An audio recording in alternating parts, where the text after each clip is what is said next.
नमस्कार, आप जुड़ चुके हैं जम्मू नाउ न्यूज के साथ और इस समय जम्मू नाउ न्यूज श्रीनगर में है और क्योंकि G20 चल रही थी और G20 को लेकर हम आपके सामने वो सारी पिक्चर दिखाना चाहते थे कि आखिर G20 का श्रीनगर में क्या कुछ और जम्मू कश्मीर के माध्यम से क्या कुछ इंप्रेशन जो है वो देश भर में जा सकता है। हमारे साथ वरिष्ठ पत्रकार सनम एजाज मौजूद है जो कि काफी ज्यादा हमेशा से अपनी दिल की बात से सारी भड़ास बाहर निकालने के नाम से जाने जाते हैं। सनम जी, बहुत बहुत आपका स्वागत है। और जो खुशी आपकी दिख रही है, क्या ये माना जाए कि G20 का जो जम्मू श्रीनगर में आना, वो खुशी श्रीनगर के लोगों में भी आई थी या जो भारत सरकार चाहती थी कि एक इंप्रेशन जाए कि G20 देश श्रीनगर में आएगा तो एक बिल्कुल पीसफुल माहौल है उस तरह का, तो एक मैसेज जो है वो विदेशों में जाए, क्या वो मैसेज जाने में कामयाब हो पाई भारत सरकार? देखिए, आपने खुशी शब्द का इस्तेमाल किया जी।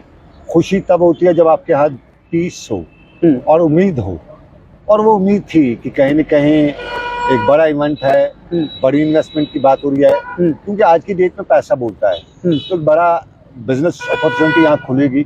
लेकिन सरकार ने भी बड़े प्रयास किए, लेकिन इसमें कुछ लास्ट मोमेंट पे जो कुछ भी हमें देखने को मिला, जिस तरह से जो बड़े प्लेयर्स थे जिनका नाम, बड़े बड़े देश जो थे, जो बड़े चाइना है, चाइना तो साफ जाहिर है वो इंडिया का विरोधी है, वो तो नहीं आता, लेकिन बाकी जो पर्टिकुलरली जो गल्फ की कंट्रीज है, सऊदीया का ना, गल्फ में जो बाकी जो बहरीन है, जो दुबई है, उन कंट्रीज का ना आना, साफ जाहिर है कश्मीर में इन्वेस्टमेंट कौन सा आएगा, किसकी ज्यादा इंटरेस्ट होंगी। यहाँ पे हम कहें युगांडा से आएगा तो यहीं आएगा, हम कहेंगे कि किसी बार्सिलोना से ही, अब या सॉरी बार्सिलोना तो बांग्लादेश नहीं, बांग्लादेश तो छोटा सा मुल्क है, उन कंट्री से आना जहाँ पे पैसा हो और जिनकी अपनी इंटरेस्टेड हो, हम जाएं इंडिया के इस हिस्से में, तो उन देशों का यहाँ पे आना या इंटरेस्ट करना का शायद मुझे मतलब नहीं लगता है। अफ्रीकन कंट्रीज का आना या यूरोपियन कंट्रीज का आना जो अपनी इनकी हालत खस्ता है, अगर यहाँ पे गल्फ की कंट्रीज आती, सऊदीया आता,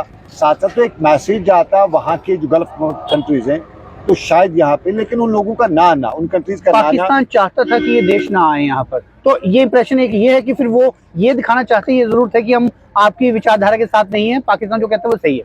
देखिए, पाकिस्तान की जब बात की जाती है तो अब पाकिस्तान के सारे हालात जो सामने आ रहे हैं, कश्मीर पॉलिटिक्स उनकी सबके सामने आ रही है।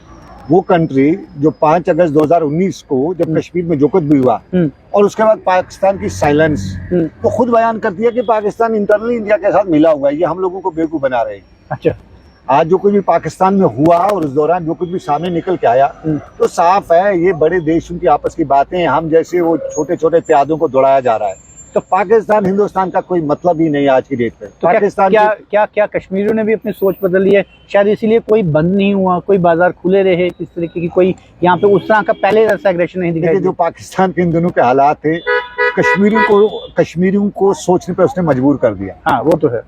कश्मीरी जो अब तक कई बार कहते थे यहाँ क्या चलेगा या जीवे जीवे जी, तो वो जीवे जीवे, और उस पॉइंट को अब कश्मीरियों ने सोचने पे मजबूर कर दिया कि 1947 में जो फैसला हुआ, जिसको बहुत से लोग गलत मानते थे, उसको अब कह रहे हैं कि नहीं, हम उस अपनी थिंकिंग को रिविजिट करें, उस सोच को रिविजिट करें, और पाकिस्तान की इन हालात में ये बिल्कुल साफ हो गया। तो इसलिए आज की डेट में हम कहेंगे पाकिस्तान का कोई रोल ही नहीं था, ना पाकिस्तान के यहाँ के मामलात में रोल था, ना पाकिस्तान के बाकी मामलात में कहीं रोल है।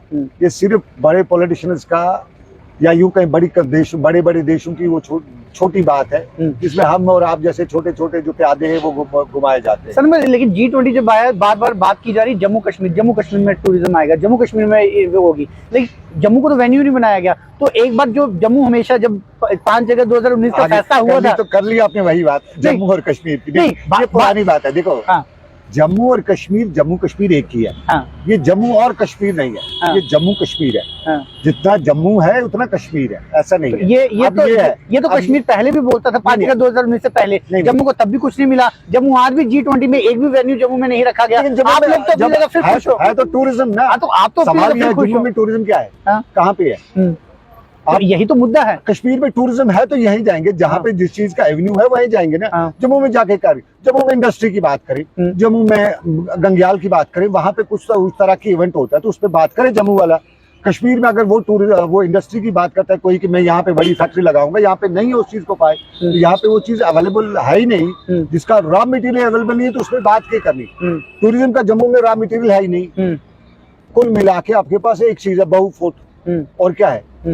जम्मू में, आप जम्मू प्रांत की आप बात करोगे तो क्या है, उसी चीज का तो दुख है। आपको भदरवा दिखाई नहीं देता, आपको किश्तवाड़ दिखाई नहीं देता, आपको जम्मू के जो जिन चीजों को उभारना चाहिए वो दिखाई नहीं देते, सुचेतगढ़ आपको दिखाई नहीं देता, क्योंकि सरकार वहां पे सोचने के लिए तैयार ही नहीं है। सरकार को फुर्सत मिले कि कश्मीर के टूरिज्म से बाहर निकल कर आए। सुचेतगढ़ इंटरनेशनल बॉर्डर है, हाँ? वो इंटरनेशनल बॉर्डर के टूरिज्म में रिलेटेड है।